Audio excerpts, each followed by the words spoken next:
começando aqui pela Grande FM, o programa Hora da Verdade e o Patrulha da Cidade Especial de sábado, tá legal? Hoje, 13 de junho de 2020, estamos aqui na programação da Rádio Grande FM com muita informação para você, tá bom?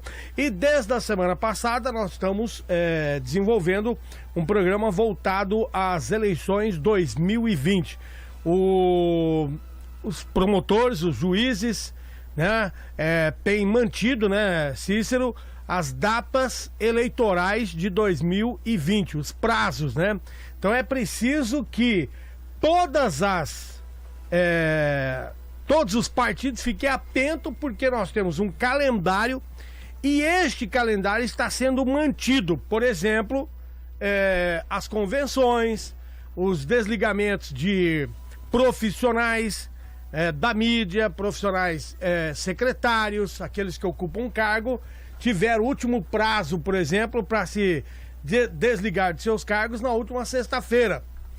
Aí muita gente já está comentando, Daniel e Cícero, e eu procurei saber, isso também procede, se nós tivermos, por exemplo, um adiamento das eleições de outubro para dezembro, aqueles que não se descompatibilizaram de seus cargos poderão se descompatibilizar e ser candidatos. Sabia disso? Porque o calendário eleitoral, ele prevê afastamento do profissional 4 meses no caso de secretário. Então, se você levar em conta que nós teríamos umas eleições transferidas de outubro para dezembro, o senhor, por exemplo, Geraldo Rezende, mesmo não tendo se desligado da Secretaria de Saúde, caso houver essa transferência para dezembro e ele optar por ser candidato, a lei vai permitir ele. E outros tantos, estou dando como exemplo porque ele disse que fez a opção por continuar na Secretaria de Estado de Saúde. Então, só para o eleitorado entender um pouquinho aí, viu, mais Daniel? uma brecha na lei eleitoral. Mais uma brechinha, né? Porque a lei, ela diz de meses, né? 4 meses, 2 meses anterior às eleições. Então os prazos estão mantidos porque a eleição está mantida para outubro. Mas se houver um adiamento para dezembro, os prazos, quem não se descompatibilizou vai ter mais uma chance de repensar e saber se tem ou não o desejo da disputa das eleições, tá? Então, para que o ouvinte e o eleitor entendam o que está acontecendo. E a Rádio Grande FM, como todos os anos faz, a gente tem um papel de colaboração com o eleitor, de abrir a programação da Rádio Grande FM no período eleitoral para conhecer os nossos candidatos, principalmente a prefeito. Nós gostaríamos muito de conhecer e colocar aqui no rádio uma palavra de todos os candidatos a vereadores, mas eu estava conversando com o professor João Carlos aqui, se torna impossível, porque cada partido aí, Daniel, vai ter no mínimo, ou no máximo, né? Vamos colocar no máximo 29 candidatos. Então, se você tiver aqui em Dourados, por exemplo, 10 partidos políticos, você multiplicando isso por 29, Daniel, nós teremos 390 candidatos a vereador para populações que escolher 19. Então, lógico que nós não teremos essa condição de colocar todos aqui na programação. Mas os candidatos a prefeito nós temos condições. E desde a semana passada nós estamos abrindo a programação da Grande FM para conversar neste momento com os pré-candidatos a prefeito da cidade de Dourados.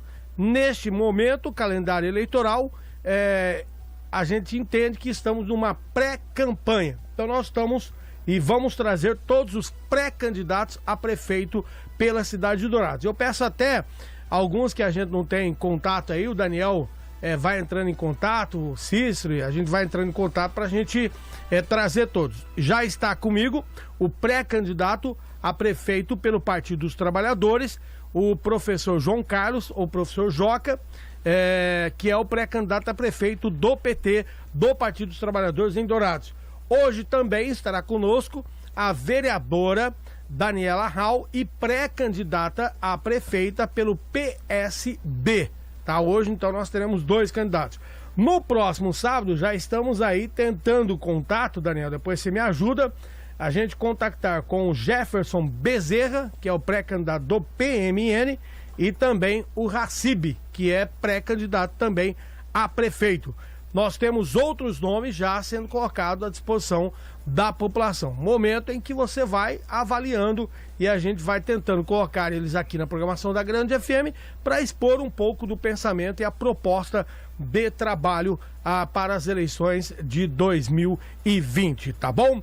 Em nome da Autoescola Liderança, em nome da Help, com 5 lojas em Dourados, em nome da Comagran, peças, assistência, Correias, Comagran. Pax Primavera, tranquilidade para você, tranquilidade para sua família. Em nome das lojas Que Barato, confecções para toda a família, lojas Que Barato. Falamos em nome da Corte Dobra, ferro e aço é Corte Dobra. Falamos em nome também da Clínica Odontológica Volte a Sorrir. Em nome de Autopeças e Distribuidora Modelo. Falamos em nome também da Farma Real Farmácias Associadas. Em nome de Zarpador, Elixir da Vida e Amendoim do Velho, nós estamos começando o programa Hora da Verdade deste sábado. Daniel Santos, eu vinha para a rádio ouvindo os números do Covid-19, coronavírus em Dourados. Novamente, números surpreendentes em 24 horas na cidade de Dourados, né, Daniel? Infelizmente, né, Oswaldo, eu estava acompanhando a live do secretário de Saúde do Estado, Geraldo Rezende, acompanhado da Cristine Maimone, que é a secretária adjunta, né, do Geraldo Rezende, e os números são alarmantes, até porque nas últimas 24 horas Dourados teve um crescimento de 135 casos da Covid-19. Para quem tinha até ontem 899 casos, né, chegou a 1.035 casos confirmados somente em Dourados. E o que chamou a atenção foi Campo Grande, que registrou apenas mais 40 casos. É uma diferença muito grande a população de Campo Grande com relação à população de Dourados. E aqui na região os números também continuam crescendo. Itaporã registrou mais 3 casos nas últimas 24 horas de coronavírus, mas o que chama a atenção é Dourados. Agora há pouco estava vendo uma matéria aqui, né, do Croder, que é representante do Ministério da Saúde, uma entrevista ao Media Max, e ele falando, né, da possibilidade, ou chamando a atenção para a necessidade do fechamento novamente do comércio em Dourados pelo número espantoso de casos e principalmente com relação à preocupação, né, para se encontrar leitos hospitalares à disposição da comunidade. E ao mesmo tempo ele defende a questão da flexibilização no comércio lá da capital do estado, Campo Grande. Dourados, né, mais 135 casos confirmados no dia de hoje, agora pela manhã, pelo secretário de Saúde, Geraldo Rezende, e nós ultrapassamos aí a casa dos 1.000 casos confirmados. Ele esperava que isso acontecesse já no final desta semana, início da semana que vem, e a notícia ruim, né? E o estado tinha 3.001 casos confirmados, né? Teve mais 234 confirmações. O aumento de casos chegou a 3.235 casos no dia de hoje, com 28 mortes. Agora, Daniel, o que se discute muito, e eu acredito que esse número de Dourados apresentadores possa até estar maior, tá? Mas o que se discute muito na cidade, nos 4 cantos, Daniel, e aí eu também coloco meus pontos de interrogação, Dourados tem uma população de pouco mais de 200 mil habitantes. Campo Grande chega a quase 1 milhão de pessoas, não tem 1 milhão, mas vamos lá, vamos imaginar em torno de 900 mil, alguém tem um número exato aí? 900 mil. 900 mil. Aí o que se pergunta é o seguinte, Daniel, em Dourados se realiza uma média, né? Agora parece que são 100 testes por dia, né? 100 por dia. 100 por dia para 200 mil habitantes. Então vamos lá, 100 para 200 mil habitantes. Em Campo Grande, as informações que nós temos, se realiza 150 testes dia. Então, levado ao número de população, Dourados está fazendo muito mais testes do que Campo Grande. Vocês concordam? Sim. E eu não estou aqui dizendo que Dourados tem menos casos ou tem mais casos, isso também pouco importa, o que importa é que nós temos que nos cuidar. Mas são números, Daniel, que às vezes não fecha na conta do douradense. É uma discussão enorme, é difícil você entrar nessa discussão aqui, mas uma discussão enorme, por exemplo, comércio fechar noturno às 8 horas da noite. Enquanto que ontem, alguns locais, e isso daí foi registrado por vídeo por várias pessoas, estavam abertos até mais tarde. E olha, Daniel, se continuar com o comércio, nós vamos ter 2 problemas enormes. Problema de casos de Covid, da doença, da saúde da população e a economia desses profissionais noturnos que vai despencar e muito, hein? Eu falei isso ontem no programa. Eu sou completamente contra. Eu não vejo uma explicação plausível, né, para o comércio douradense fechar o toque de recolher às 8 da noite. Né? Até às 10 da noite estava tudo bem. Né, dentro das medidas que a maioria estava cumprindo. No caso, 30%, né, do estabelecimento poderia trabalhar o estabelecimento utilizando apenas 30% do seu espaço. Né? Não estava ideal, mas até às 10 horas. Agora, a partir das 8 da noite fica complicado. Eu até citei. O restaurante não abre, Daniel. Não abre. Você vai abrir 6 horas da tarde para fechar 8 horas da noite? Não abre. Então, Campo Grande vai até meia-noite. O comércio funciona, o toque de recolher em Campo Grande começa da meia-noite às 5 da manhã. Por que não segue o exemplo? Outra coisa, eu sugeri, né? O comerciante não vai cumprir com o decreto, não vai cumprir com as regras. Simples, né? Cria-se o mecanismo e mete uma multa no cidadão, né? O Oswaldo Duarte abriu o comércio dele de novo, passou do horário. Oswaldo, sinto muito, mas o seu estabelecimento está fechado. Todos não podem pagar por um, né? Não pode. Eu também concordo. Não pode. A fiscalização... mas a fiscalização... Eu não sei. Busque alternativas. Mas o problema é que o centro não pode pagar pelo bairro. Então fiscalize mais o bairro. Vai para a periferia da cidade e tome as medidas necessárias. Você descumpriu a regra, seu estabelecimento está fechado por 30 dias. Repetiu, é reincidente? Então nós vamos caçar o seu alvará de funcionamento. Agora, eu não acho justo, essa é a minha opinião, o comércio douradense abrir às 8 e fechar às 6, né? E o empresário da noite, aquele que gera emprego e renda para o município, tem que fechar às 8 da noite, o cara abre às 5, bota lá os funcionários para começar a trabalhar, preparar, né? Quando é 8 da noite tem que fechar. São 3.200 trabalhadores noturnos aqui em Dourados. A Brasel, o Marcos já confirmou, mais de 1.000 trabalhadores foram demitidos nesse período, né? E muito mais gente vai ser demitida. Com toda certeza. E um outro detalhe também, né, Daniel? Se você der uma volta agora em algumas lanchonetes, em algumas distribuidoras, está lotado. E qual que é a diferença do dia para a noite? Eu também não consigo entender. O vírus só circula à noite? Não consigo entender. Mas vamos lá, estamos aqui com o professor João Carlos. Primeiramente, muito obrigado. Para quem não conhece, professor João Carlos de Souza, é natural de São Paulo, é casado com Tereza Bressan de Souza, é pai de 4 filhos, 3 meninas e um menino, é indicado como pré-candidato a prefeito pelo Partido dos Trabalhadores. Encontro municipal de tática e definição de candidaturas aconteceu no último dia 6 de junho.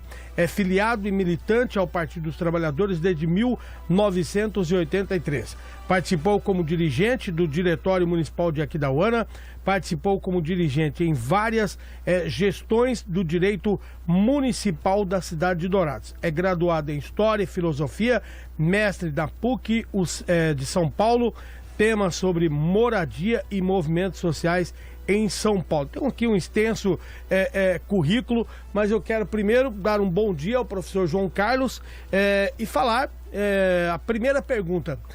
Como é que está essa pré-candidatura, como que o Partido dos Trabalhadores tem discutido uma candidatura própria, uma vez que nos últimos anos o partido acabou deixando de lado essa candidatura e apoiando outros. Este ano parece que é diferente, o partido quer uma candidatura própria e o professor João Carlos é o nome hoje do partido à disputa dessas eleições. Professor, bom dia, Rádio Grande FM, é um imenso prazer que a gente abre o programa com os pré-candidatos à cidade de Dourados, imaginando na democracia, no direito e liberdade, para que todos possam expressar o seu projeto nesse momento. Bom dia.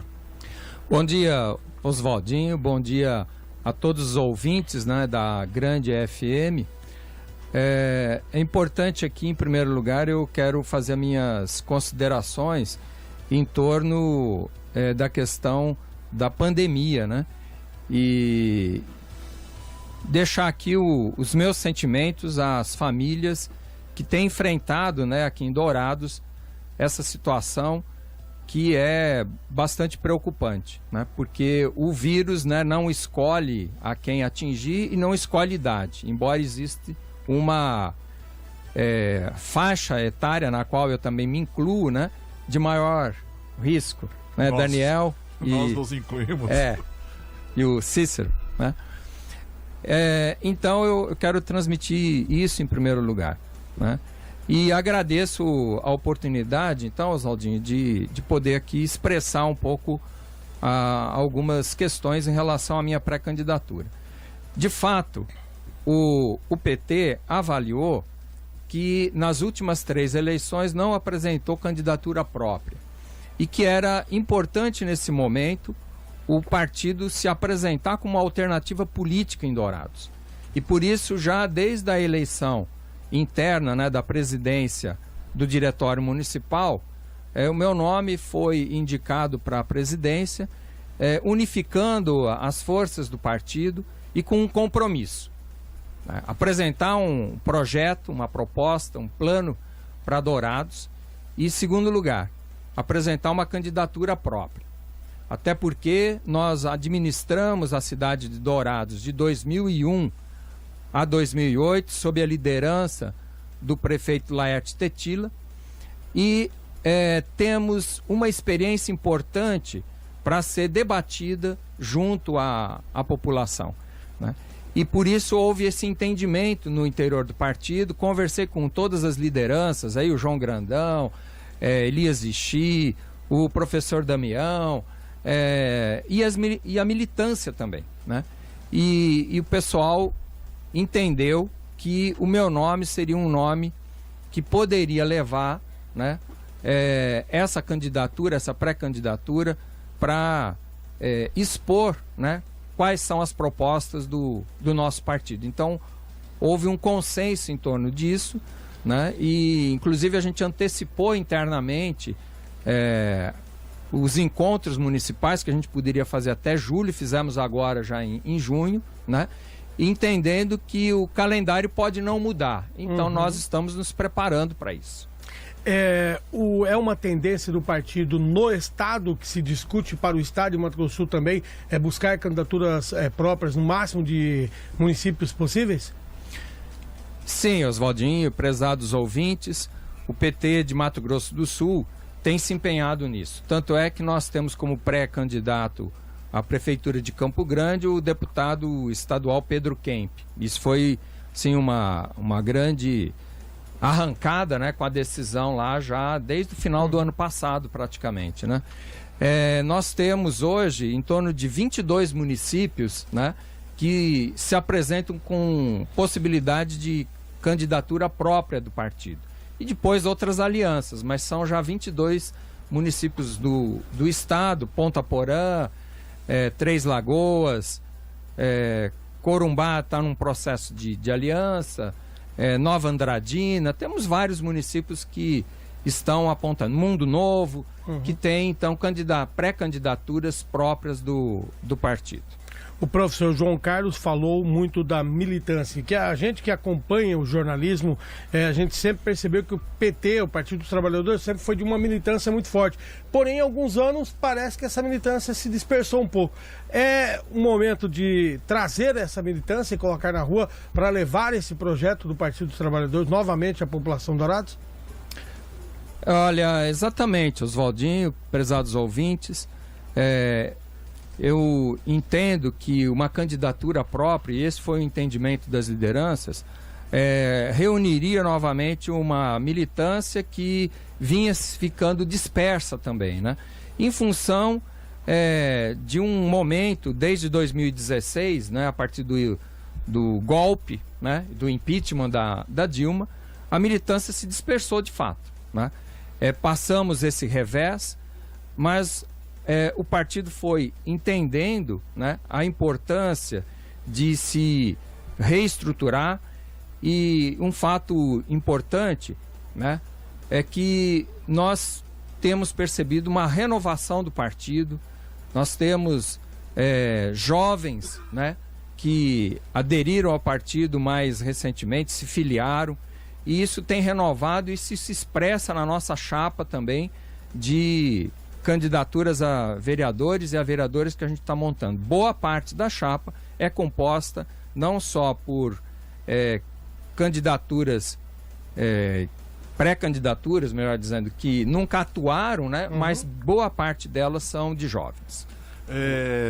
O senhor falou a respeito do partido, né, não ter lançado candidatura própria nas últimas 3 eleições aqui no município de Dourados. E a minha pergunta se baseia nisso, né? De repente, lá atrás, o partido entendeu que se fizesse coligações, né, apoiar sua candidatura, poderia ser o melhor momento para a cidade de Dourados. O senhor não acha que, em virtude disso, o partido perdeu muito tempo e vai ter que correr atrás do prejuízo a partir de agora, com o lançamento da sua pré-candidatura a prefeito de Dourados? Porque nós tivemos Dourados aqui em uma época onde o Partido dos Trabalhadores era muito forte, com representantes na Assembleia Legislativa e também na Câmara dos Deputados. Esses 3 últimos períodos que o partido não foi à disputa, não pode ser prejudicial nesse momento para a sua campanha? Então, essa é uma questão, Daniel, que levou exatamente a uma avaliação interna, né? E, de fato, hoje nós temos um vereador. Quando já tivemos até 4 vereadores na Câmara, já tivemos 2 deputados estaduais simultaneamente, né? O próprio Tetila e João Grandão, né? E essa é uma avaliação nossa de que as alianças, né, num processo de aliança, né, não houve defesa de um legado importantíssimo que o partido teve aqui em Dourados, que foram os 8 anos da administração do professor Laércio Tetila, né? E isso, na minha visão e na visão de muitos companheiros, né, foi de fato um grande prejuízo. E é nesse sentido que hoje a gente conseguiu unir as tendências do partido para esse novo momento, né? Se isso foi um motivo até para dispersar parte da militância, hoje uma candidatura própria renova as esperanças dessa militância para vir por um projeto para Dourados, né? Pode coisar. Não, então é isso, a gente entende que essas alianças acabaram não contribuindo para um fortalecimento do partido e nós queremos retomar. E com sangue novo, inclusive, porque eu estou dizendo que boa parte, né, da nossa chapa hoje são de jovens. E imagina o seguinte, que jovens que na época da administração do Tetila estavam com 10 anos de idade, né, hoje são jovens com 19, com 18, com 20 anos de idade, e que talvez não tenham maior conhecimento do que foi essa administração. Portanto, a gente quer sim dirigir boa parte também da nossa pré-candidatura, né, para os jovens, né? Debater com os jovens. Professor, a questão é a seguinte, historicamente o PT aqui sempre teve cerca de 20% do voto do eleitorado de Dourados, né? Então era um partido forte, tanto é que ele conseguiu eleger o Tetila e depois fazer a reeleição dele. Agora, com todo esse desgaste a nível nacional, vamos dizer assim, em função dos efeitos da Operação Lava Jato, né, que atingiu em cheio aí grandes lideranças do partido, como o próprio, começar pelo ex-presidente Lula, né, maioria dos seus ministros também envolvidos, presos em função da Operação Lava Jato, né? O senhor acha que o partido aqui em Dourados, que sempre teve uma certa simpatia, recebeu uma simpatia do eleitor, você acha que ele consegue se reerguer aqui, independente da sua liderança, que é nova, né? Que é a pessoa mais desconhecida do eleitor, digamos assim, né? O senhor acha que é possível renascer das cinzas tal como Fênix? Bom, Cícero e prezados ouvintes, uma das questões que me motivou a essa pré-candidatura é exatamente auxiliar o partido nessa tarefa e nessa missão. E eu não tenho medo de desafios, até porque eu entendo que quem tem medo de desafios, né, não vive bem, né, porque a vida depende disso.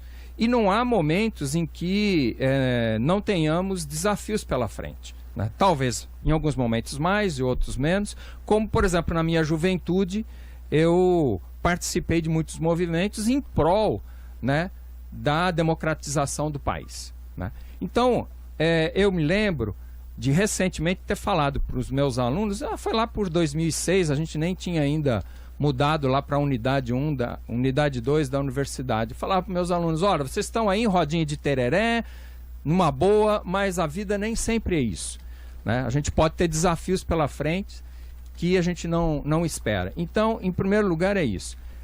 Eu aceitei esse desafio porque entendo que os valores da política são importantes. Então, uma coisa que eu gostaria de dizer, ao contrário do que às vezes se faz assim um discurso de criminalização da política, eu quero dizer que acredito na política como a forma mais civilizada e democrática da sociedade buscar soluções para os seus problemas. Então, é essa a minha disposição, né, de estar aqui para auxiliar nesse sentido. Então, eu acredito na política, esse é o primeiro ponto, né? Em segundo, eu penso que uma sociedade profundamente desigual é uma sociedade que tem uma democracia frágil.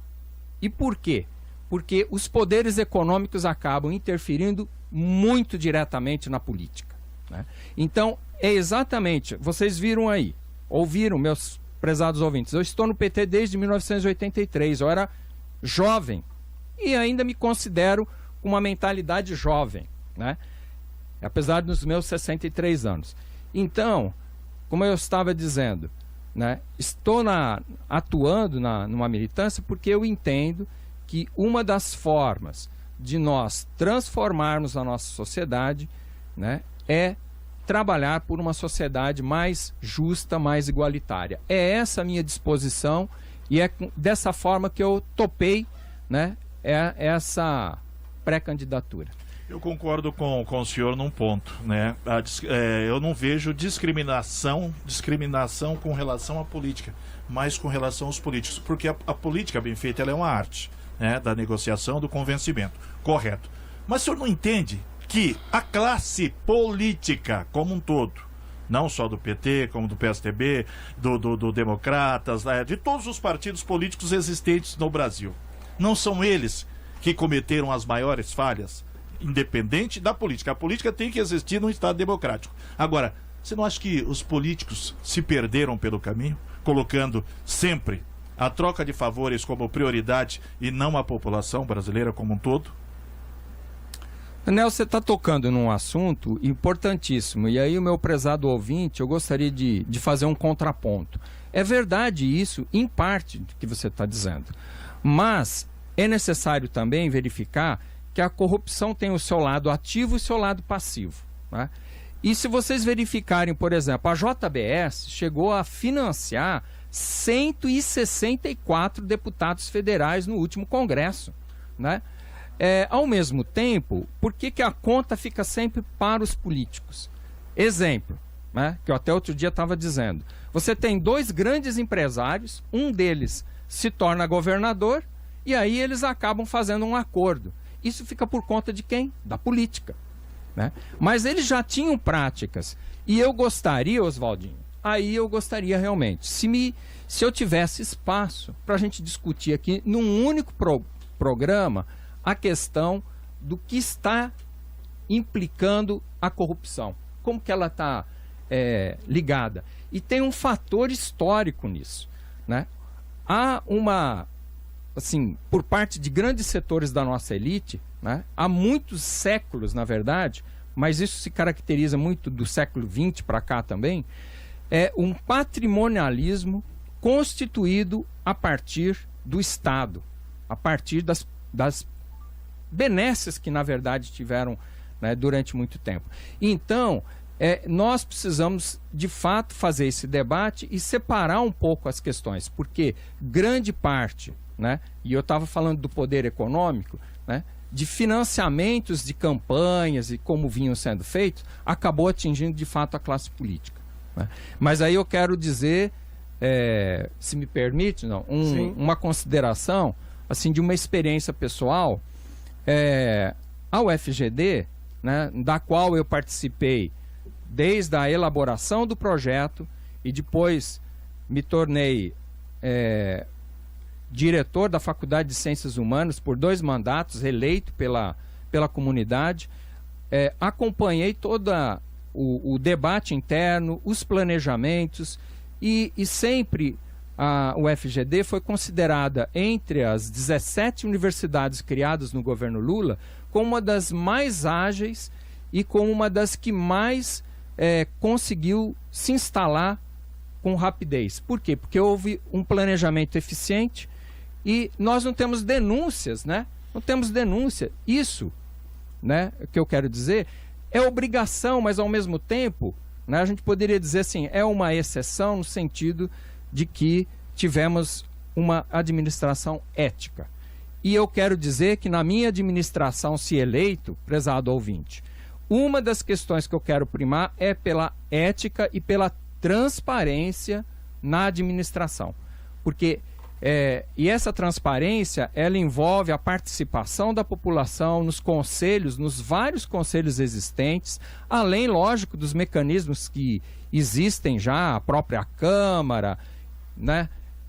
O Ministério Público. Então, existem outros mecanismos de avaliação, mas a participação da população é fundamental, porque a presença, né, do cidadão, né, nesses conselhos é fundamental para também o controle, né, e para o conhecimento de como a administração pública age. Então nesse... Só acrescentando na sua fala, então o senhor pretende recriar o Conselho Participativo, aquele que é...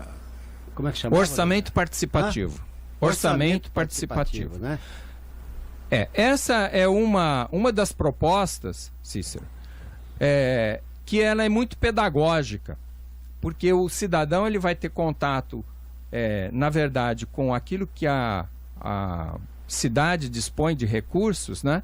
E quais também são os limites que existem colocados dentro da própria legislação. Então, é uma forma das pessoas se apropriarem, né, do que é uma administração e para onde os recursos podem ir, né?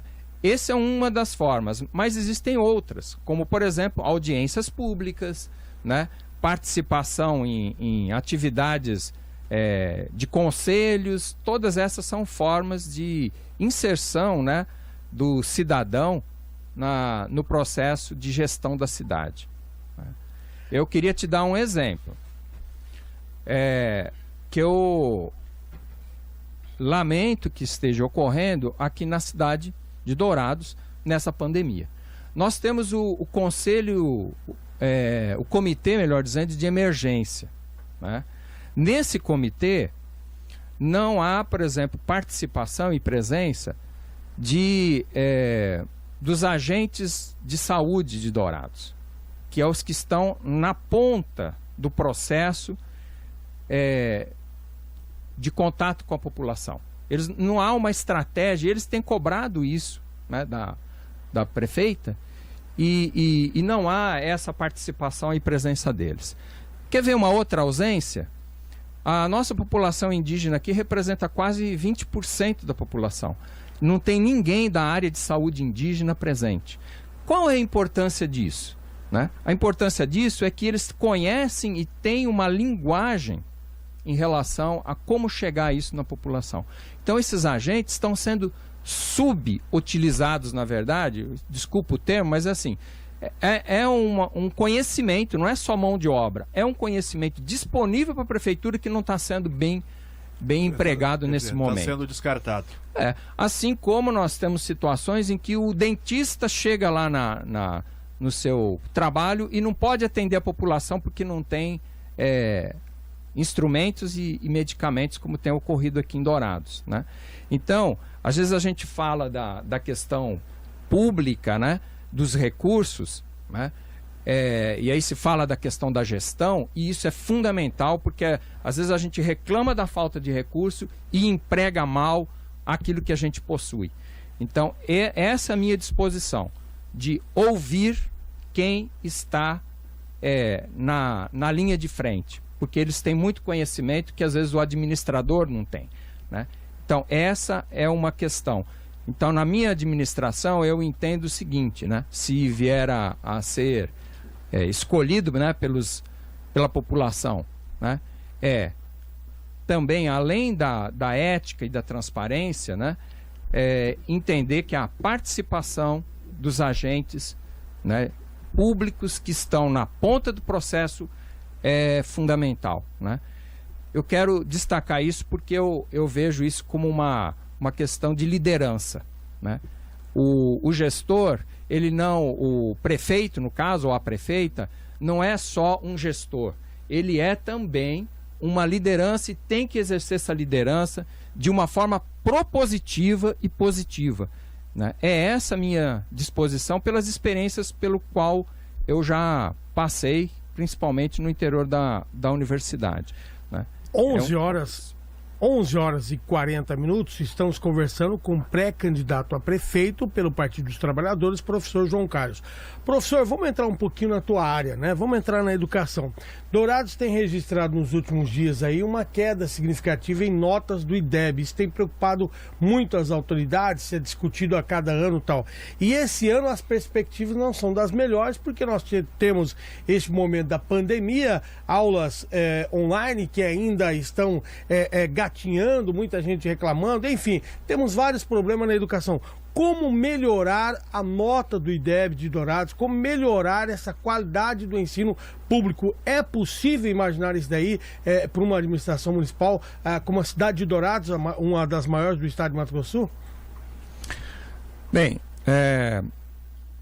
nós vivemos, Oswaldinho, como você mencionou, e aí os nossos ouvintes, né, uma situação inusitada, né, que muitos pais têm enfrentado, inclusive tendo que fazer um pouco o papel do que seria o professor, né? E isso é um desafio para os pais, para os alunos, mas também para os professores. E sabe por quê? Eu tenho conversado com muitos docentes, né? Muitos professores da rede, e eles dizem o seguinte: olha, nós estamos fazendo as aulas à distância, por exemplo, online, né? O ensino à distância. Mas isso exige uma preparação, né, muito maior, sem contar que não é da prática diária do professor isso, né? Então é um aprendizado para os professores, é um aprendizado para a população. E aí nós temos também um outro problema, que muitas pessoas não têm os equipamentos e a internet disponível, né? Às vezes tem a internet, mas ela é de uma banda muito fraca. Então nós temos problemas técnicos disso e temos problemas também das relações que isso provoca em cada família em função da necessidade dos pais se colocarem. Agora, a parte a questão da pandemia, a educação, eu acho que é o grande desafio nosso. Até porque 51% da nossa população no Brasil não concluiu o ensino fundamental. Isso eu acho que é ainda para o nosso país um grande desperdício de investimento, né? Ou melhor, da falta de investimento, é desperdício de vidas humanas, né? Eu quero registrar assim, que se nós, entre aspas aí, em função da pandemia, perdermos um ano, né, esse não é o nosso maior problema. Nosso maior problema é aquilo que vem de uma falta de uma infraestrutura mais adequada, né? Por onde eu começo? Primeiro dizendo que nós temos que valorizar os professores, né? De diversas formas, né? Primeiro, ouvi-los mais. Segundo, o respeito vem pela questão também salarial, né? Nós temos também que dar as condições de trabalho, né? Esse é um outro ponto fundamental, né? Dar as condições de trabalho, né? E eu quero lembrar que na administração aqui do Tetila, por exemplo, as escolas, né, foram, na sua grande maioria, reformadas, né? Houve construções, mas nós tivemos também na administração dedicação muito grande aos docentes e professores, né? Desculpa, eu falo docente porque é na universidade, né? Mas dos professores, por exemplo, com formação continuada. Fizemos congressos aqui, né? Reunindo professores, né, da rede, né? Trazendo pessoas de fora para debater. Então, isso é importante. O que foi feito ultimamente nesse sentido, né? Você tem, no caso do próprio Estado, disciplinas que são criadas e que sequer o professor recebe qualquer orientação bibliográfica, né? Então, como é que a gente quer que a educação avance, né? Então, o respeito aos professores passa também por uma formação continuada, que isso é uma questão importante que nós vamos retomar. Então, são algumas das propostas que a gente vai levar, né? Vamos colocar no nosso plano de trabalho. Por que os governantes investem tão pouco na educação, professor? Bom, essa é uma boa pergunta, né? Por que investe tão pouco? Eu entendo assim que talvez, né, a visão que esses governantes têm em relação à educação talvez de medo de que a população esclarecida, né, cobre mais, né? Porque eu não vejo uma outra explicação. E há, de fato, uma ideia, me parece, assim, por parte de setores, né? Eu vou falar de setores da nossa elite, né? Uma ideia meio colonialista e colonizadora, né? No sentido de achar que as classes menos favorecidas só servem para mão de obra de trabalho pesado, né? Me parece que é isso, né? Então, o investimento em educação é fundamental, né? E eu disse antes que a democracia depende da superação desse abismo que nós temos no nosso país, que é um dos países mais desiguais do mundo ainda. Apesar de avanços, é ainda um país que enfrenta essa questão, né? Essa desigualdade vem de diferentes razões, que não cabe aqui levantar todas, né? Mas uma delas é a questão da educação também, né? A outra é a falta de participação de grande parte da população, né? As principais condições que uma vida humana exige. Então, quando no nosso programa nós vamos falar do cidadão, do direito à cidade, é o direito a ter as condições básicas, né? E de que nós entendemos que investir nas pessoas é a melhor forma. Isso não é gasto, isso é investimento. E a educação é uma delas, né? Nós acreditamos que a educação não explica tudo, mas a educação é fundamental para que as pessoas se apropriem das suas próprias vidas e sejam importantes dentro da comunidade. Conhecimento é fundamental, né, para a gente enfrentar a vida e o mundo, né? Então, é essa disposição que a gente tem e a visão que eu tenho, de que um dos pilares é a educação, né? Conhecimento. Professor, a gente ouve muitas propostas. Para colocar essas propostas em prática, precisa-se do recurso. E quando a gente fala de recurso, o eleitor e a população já dá uma afastada, porque daí ela fala, bom, já vem chumbo do grosso para mim, vem novo imposto aí ou vem aumento de imposto. É possível melhorar uma arrecadação do município sem afetar o bolso do trabalhador que já não aguenta mais as cargas tributárias? Bom, Oswaldinho, você toca num ponto fundamental, né, que o prezado ouvinte também tem uma preocupação, né, sobre isso, né? Eu penso que dois pontos são importantes a serem destacados. Primeiro, que aquilo que é arrecadado deve ser bem empregado, né? E a disposição nossa, quando eu falo de uma gestão, né, ética e eficiente, é empregar bem os recursos, né? Essa é uma primeira questão que o cidadão quer saber, né? Além disso, eu penso que nós vamos ter que ser criativos, né? a criatividade. Não é só a gestão no sentido do bom emprego dos recursos, mas também a criatividade. Nesse aspecto, eu quero dizer que eu passei a minha vida fazendo projetos, né? E penso que nós aqui em Dourados, né, deixamos às vezes de fazer projetos para apresentar para o governo estadual, para o governo federal, né? Uma coisa é você, vamos dizer, solicitar verba, outra coisa é você solicitar verba a partir de um projeto elaborado. Então eu penso que isso é importante. Nós temos que ter projetos para que a gente possa apresentar para as autoridades, né, tanto os deputados estaduais, deputados federais. Eu vou recorrer a isso, porque a liderança que eu falei é importante também nesse sentido, né? E uma outra questão, eu penso que o Brasil, aí tem que dizer que há limites também, né, da atuação, né, administrativa de uma prefeitura, e o nosso país, infelizmente, está devendo aí uma reforma tributária.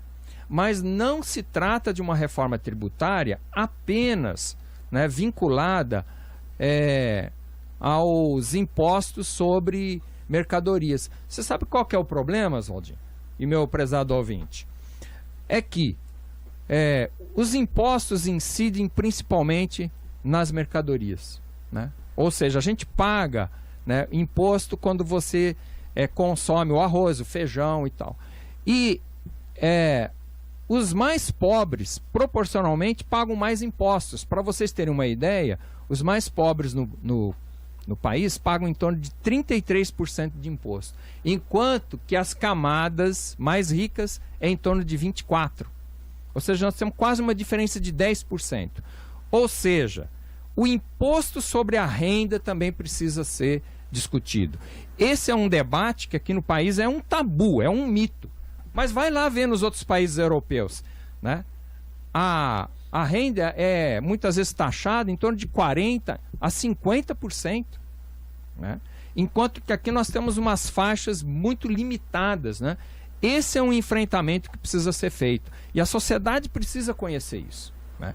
Então, os impostos locais, né? A primeira coisa é a gente avaliar, de fato, né, quem está pagando mais, quem está pagando menos, mas também verificar essa questão da aplicação.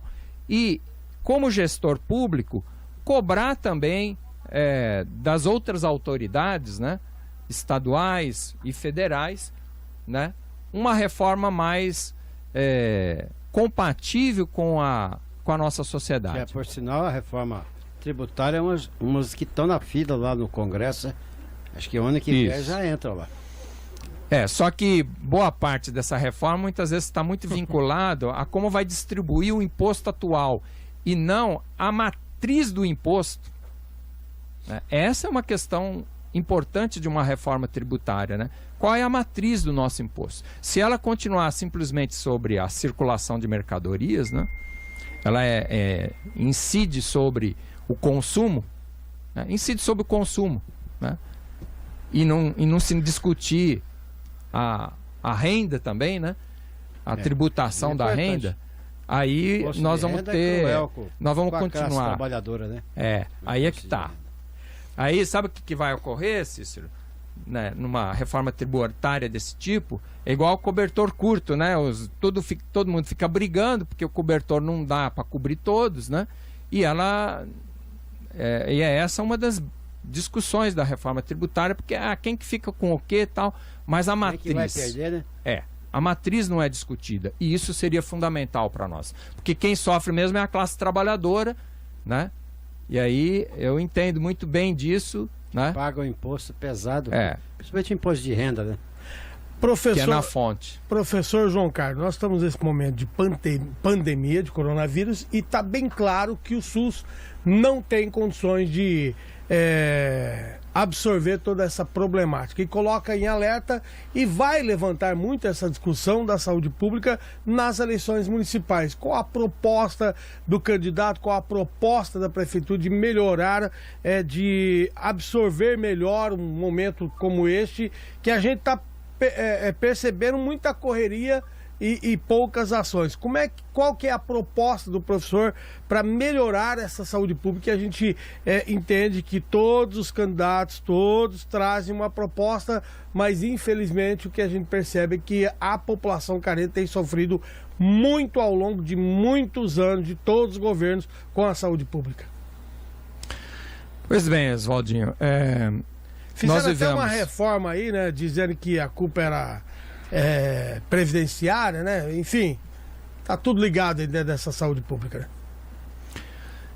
Então, eu gostaria de dizer em primeiro lugar que eu defendo o SUS, né? O SUS foi criado a partir da Constituição de 1988 e, inclusive, a sua estrutura e a sua forma é elogiada, né, em muitos países, né? Então, em primeiro lugar, o SUS ele é uma ferramenta importantíssima para nós.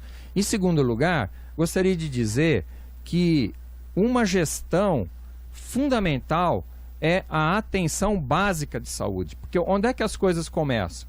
Começam exatamente nesse momento. Então, o que ocorre, né?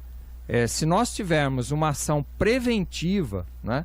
Se nós tivermos esse foco na atenção básica, a gente pode eliminar grande parte dos problemas, né? Você sabe por quê? O custo maior do SUS vem quando você tem que ir já para aquele grau, né, em que a doença está mais avançada, né?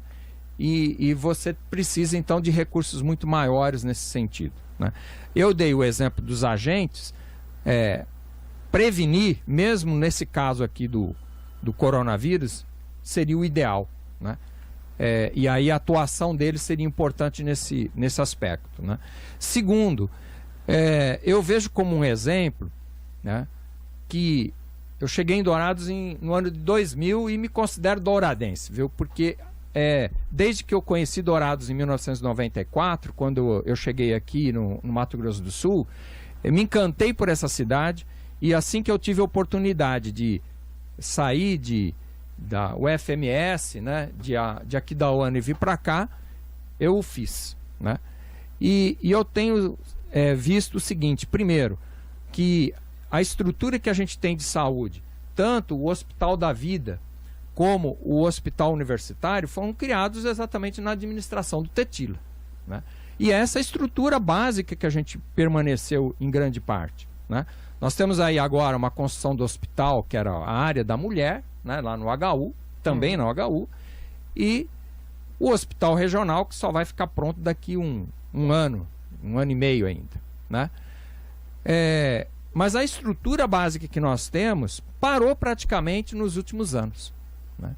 Então isso é importante registrar, né? E a cidade que tinha 160 e poucos mil habitantes, hoje tem 220.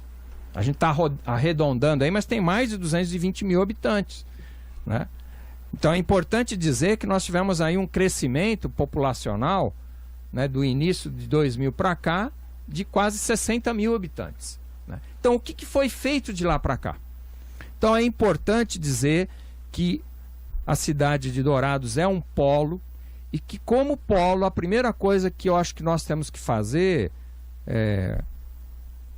Oswaldinho e prezados ouvintes, é debater por que os recursos chegam em menor quantidade para Dourados, que tem uma região de 33 cidades, né? Portanto, uma população de quase 900 mil habitantes aqui, né? Ou 800 e pouco, né? Proporcionalmente, Campo Grande recebe muito mais, Corumbá recebe muito mais, não é? Tem uma taxa aí Então, a razão disso, eu acho que nós temos que nos unir aqui, sabe? A sociedade douradense tem que fazer esse debate e levar para todos os deputados estaduais, levar isso para o governador, porque esse é um ponto fundamental, né, para que a gente tenha uma estrutura adequada, principalmente para o atendimento. Por exemplo, você veja, de UTI, nós temos poucos leitos. Eu estou sabendo de que há um debate interno agora no HU, de que vai ser criado, né, em torno de 16 leitos de UTI, né, para tentar atender, né? Então, é lógico que o mundo todo foi pego por essa pandemia, mas nós temos alguns países aí que são exemplos, né, de atuação, que foi o caso da Alemanha. E aí eu quero me referir ao seguinte: a gente pensa os Estados Unidos como o país mais desenvolvido, mas vocês notem como está a situação dos Estados Unidos. Por quê? Porque eles não têm um sistema de saúde, o SUS, por exemplo. Eles não têm esse universal. Eles não têm o sistema universal. Então, nós não podemos jogar fora essa experiência importantíssima aqui no país. Ou seja, não podemos jogar a água com a criança junto. Nós temos que defender o SUS. E a crise que a pandemia nos colocou mostra exatamente que, se não fosse o SUS, a nossa situação estaria muito pior. O senhor falou em dar mais atenção à saúde básica, né? E a gente tem visto no país que é uma desigualdade muito grande, né? Como o senhor faria para investir na saúde básica aqui em Dourados, hoje, quando a população vai no posto de saúde e não tem um médico para atender, ou tem que marcar uma consulta para daqui 3 meses, vai em busca de um remédio de pressão, você não encontra, né? Hoje Dourados passa apertado com relação agora à chegada desses respiradores mecânicos trazidos pelo governo do estado para dar realmente um sopro de vida à população, né? Como melhorar a atenção básica? Só acrescentar aqui, por mais pimenta aqui, são 3 mil pessoas esperando para fazer uma chapa de raio-x, digamos, porque a prefeitura está com uma licitação atrasada, enrolada, somente agora que conseguiu definir a empresa que vai fornecer esse aparelho. São 3 mil pessoas esperando pelo raio-x. Só para concluir, então, como dar um alento a um morador, por exemplo, do Cachoeirinha, do Parque 1, Parque 2, que ele vai ter a certeza que ele vai chegar na unidade de saúde do bairro dele, ele vai ter médico, especialista para o atender, e os medicamentos básicos para ele pegar na farmácia? Então, eu quando falo da atenção básica de saúde, eu referi também que o custo maior, né, do sistema não é bem, né, a atenção à saúde básica, né? Então, o que a gente tem que fazer? Inverter o processo, ou seja, a gente começar a investir mais nesse setor, deslocar a verba que existe para isso, porque o que é a alta complexidade, que é normalmente contratada. Então, vejam, nós temos aqui uma situação que é o seguinte: o SUS foi criado e não foi descartada, evidentemente, a situação, por exemplo, de se recorrer, né, ao setor privado, né, da saúde. E lá na própria Constituição diz o seguinte, que o setor, né, privado seria complementar ao SUS. O que às vezes a gente verifica é uma inversão, às vezes. Porque a maior parte do recurso é destinado a serviços que são contratados do setor privado. E quais são principalmente esses serviços? Aí é que entra a questão. É o atendimento de maior complexidade, né? É isso, que custa muito mais caro. Então, nesse aspecto, nós vamos ter que ter um planejamento, né? Isso é fundamental, para que os recursos que são destinados, equipamentos, medicamentos, importantes para a atenção básica, sejam de fato empregados nesse setor inicialmente. Porque é isso que vai nos possibilitar não ter que gastar tanto, né, com o atendimento de alta complexidade, né?